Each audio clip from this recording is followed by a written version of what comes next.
Welcome back to the Gunners Club. You're here with Gunner and with Dixie. Now, Dixie, you're more than just a computer programmer, aren't you? That's right. I've got SysOps qualifications, solutions architect, done a bit of machine learning and data analytics, and soon to be a data engineer. So what we're talking about is AI and how it's going to affect you and I guess the workplace as well going forward in the short future. First of all, clean water is going to be harder to get, much harder. When we say Australia's got so much solar with a land that's wider than the moon is wide, we have the second largest desert. We should have endless electricity, but solar's only 8% of our power. It's nowhere near enough for us to have the data processing that Amazon is going to put in Australia. So tell me about how that affects water. Nobody likes to drink their own dirty water, and everybody likes to, for instance, ship makers like to have monsoonal rains that fall in Taiwan. When they don't, ship prices, like in the last few years, go up very high. If we don't have running available water that's continually clean, then you're paying for the expense of cleaning your own water that you use. And water is needed to cool down these energy-intensive machine learning machines. So where are these machines going to be located? Dixie, are they going to be in Australia itself? No, absolutely not. You're going to look at places like Texas, places where, by strange quirks of law, there are already water rights that small locales can give. So pre-established water rights that are just bought out by a company, nobody thinking in ahead that a large machine hive is going to be set up there and buy the water rights in turn from an existing corporation or municipality. I could sort of see a similar model to what we have in some states of Australia where the water rights are separate from the title for the land. Well, see, that would have been the one good reason to federate Australia. They're actually federating the water rights for Australia. So tell me about this. If I'm using something like ChatGPT, I pull out my phone and I put in a query, tell me what Donald Trump eats for breakfast. Okay. Where's it being processed? How am I getting the return to that question? That's the thing.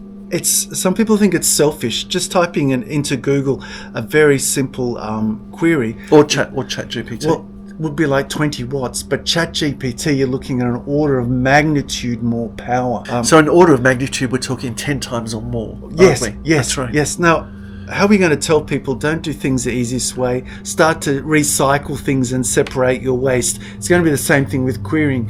Do you really need an intelligent agent to run a model and then look at foundational data that's been indexed, or can you just use the existing Google?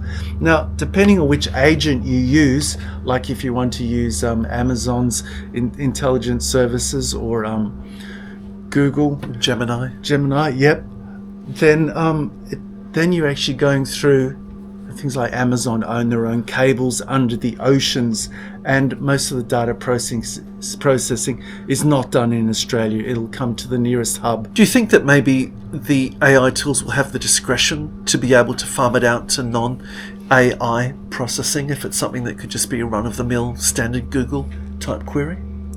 Discretion, no. And the only reason I'd see a barrier like this is if you're looking at a totalitarian governments and actually saying, but I don't want data to be, or queries themselves to be directed to these geographic regions, which is possible, but not at a query by query level. So it's interesting you mentioned that, because the old adage that knowledge is power, you firmly believe that, don't you? And that governments or regimes could effectively manage data and the processes and the reports. Tell me a little bit about that, because you were saying for some reason, for security reasons, they could actually choose to keep this information away. It wouldn't be segmented. Well, normally those who need to have information are put into what's called a group, and groups are given privileges so that, for instance, database information can be shielded, or some of the information in a row.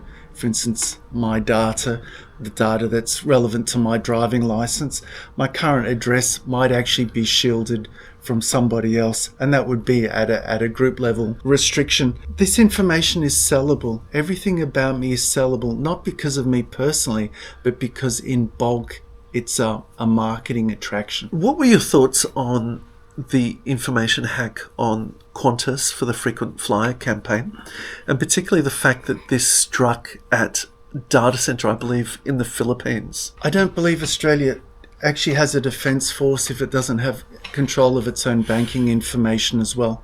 There is no way that you can wage war without banking, and Australia keeps knocking back under its funding for the defence forces cyber warfare, and it shows that we're unprepared for war. And I guess my issue is the fact of actually farming the data out offshore, or is there any such thing as data being kept onshore anymore at all? Oh, certainly Europe has got regulations where they're not allowed to disseminate data outside of Europe, much stronger than what Australia has. I'm dumbfounded that, I like to protect IT work in Australia, and I always say it's a security lapse, but I'm selfish myself. But it's very possible to regulate double handling of data outside your region. Now, I look at things more of an economic point of view than you do, but I guess this is really where both these things meet. How will AI affect the job market, do you believe, going forward in, let's say, the next decade? And do you think that the government is adequately aware or providing for what this future will look like? Because for me, I would have to say that this is really uncharted waters to a large extent. It's almost like a new industrial age, only industrial age that needs even fewer people. Just imagine you didn't get on well with your neighbour in a block of flats, and your neighbour suddenly got, for the same price as what you could lease a cheap car, he leased a robot. Now, the robot had an agent, so when he would query and talk to his phone, now he can actually just have the robot take the same personality as well. In fact, he gets on so well with the robot that the robot knows how to make his bed and clean his toilet and care for him. And when he goes outside for a coffee, the robot comes outside with him. And if you have a dispute with your neighbour, watch out, the neighbour's going to be the heavy as well who's against you.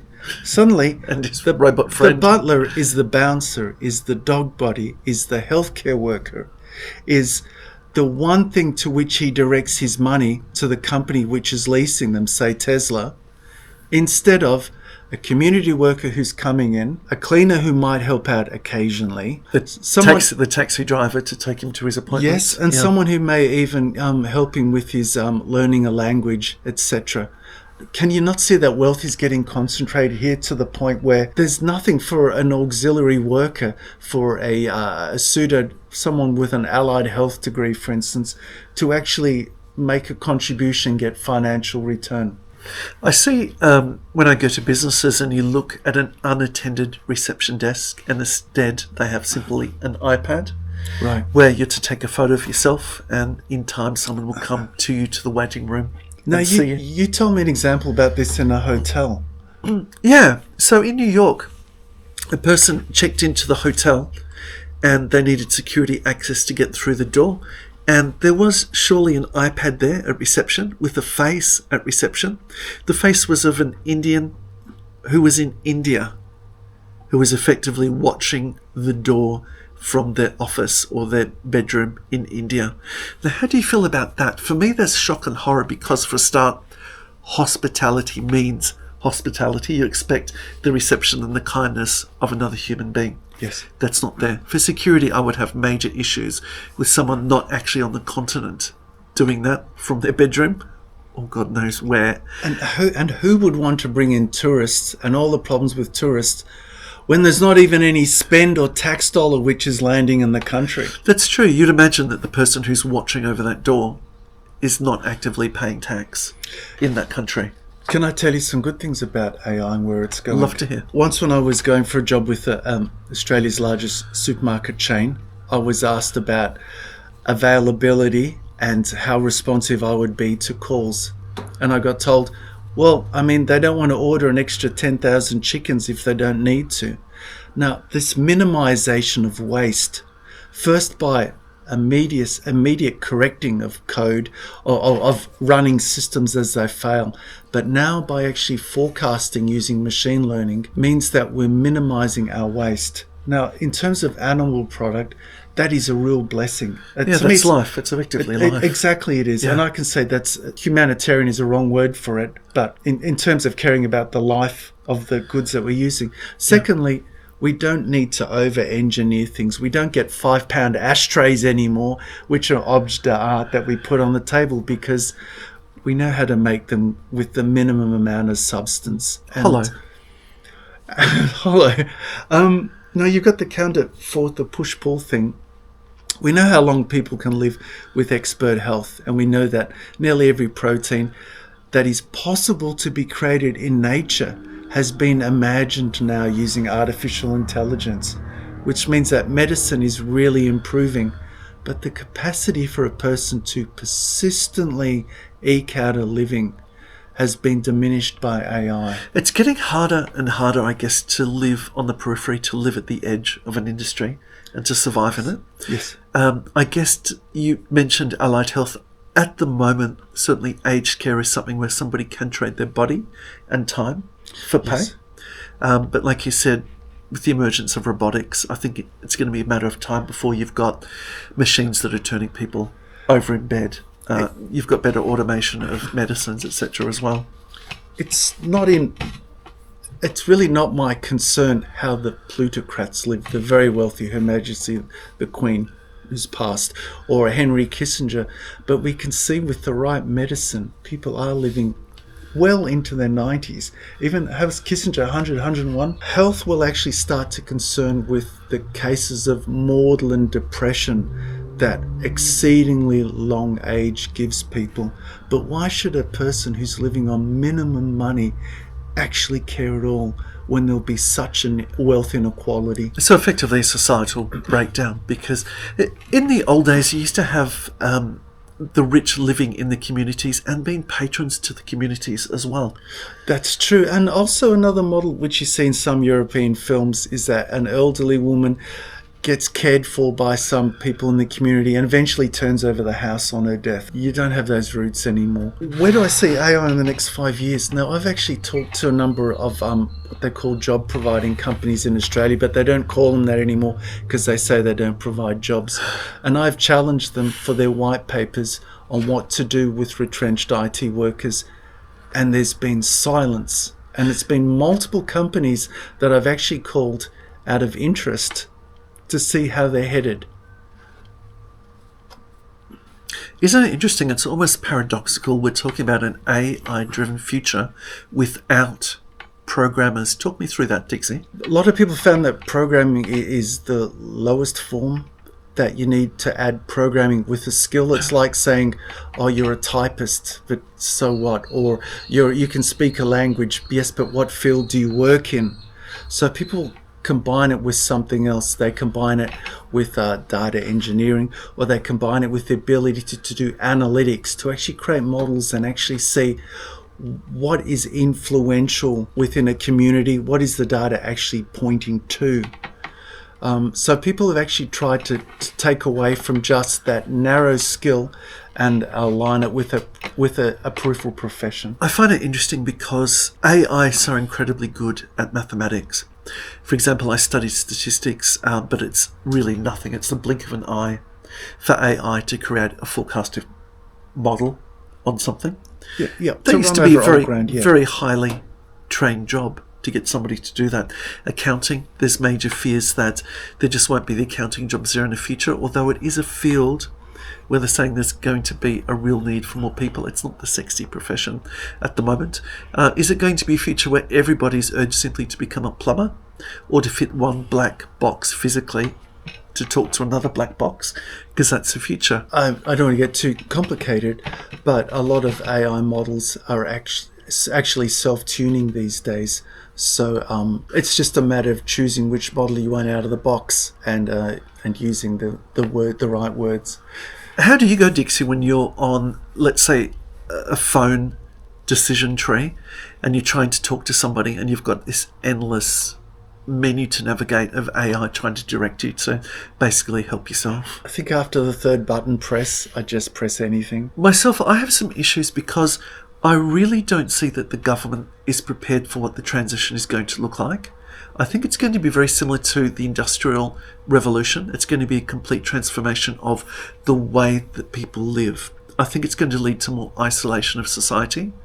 I don't think it's going to lead to a greater income equality. In fact, I think it's going to do quite the opposite. I think there'll be a lot of people who'll be out of work and a lot of people depending basically on subsistence from the government. I would never go to a hamburger store and select on a panel. No one will serve me, then I'm really not interested, because perhaps the food won't be that special anyway. I will never serve myself at a supermarket. Well, that's right. It doesn't pay payroll tax. It doesn't pay superannuation. It doesn't pay wages. It doesn't provide any training or any human dignity either to yourself or to the people who would otherwise get that income come through. So where do I see IT in the next 5 years? I've talked about a guy who's actually taken in a lease model. I think the point is, once you can rent a machine robot or humanoid robot, So in physical form. at the price that you would pay For a car. for a car, a Yeah. cheap car, then I can't see any reason not to get it. I mean, that's what people will do. So stronger, more dependable, less tired, cheaper to operate. Yeah. I had a look recently at the idea of chess and what it is to be a grandmaster, and then I had a look to see just how much more highly scored the AI computers are above a human.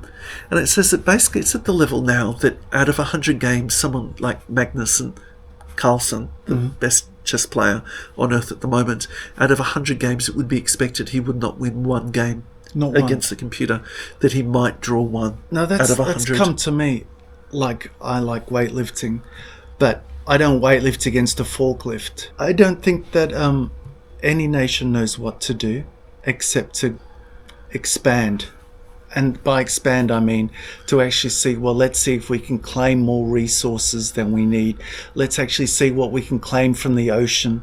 Let's actually claim what we can from outer space, or let's actually go to war and claim from others, because you can't say, I'm going to be the nation that's not going to use AI. I'm going to be the nation that's not going to do genetic research. I'm not going to be the one that does the next most aggressive thing. Aggression seems to win. Let's just briefly touch on quantum computing as well. Tell me what your thoughts are on the development of quantum computing. It's not scaling as quickly as they hoped, but it will do things that sheer grind can't do. I don't think we're actually looking at something that will be ultimately creative. I know that's what people are hoping, that it'll be something like the human brain, where suddenly it can just see a connection, or it can look for, as computing we always say, we always look for a higher level of abstraction, because with higher levels of abstraction we can have higher abstracted thought. I think it'll be able to do things that would look like the travelling salesman's path, that sheer grind can't do in real time, but I don't think it's going to give creative thought. Well, let's have higher thoughts and higher hope for mankind, and we'll see you in the next 10 years. We'll check in and see how it all panned out. Oh, we'll see you, robot. Cheers. Bye-bye.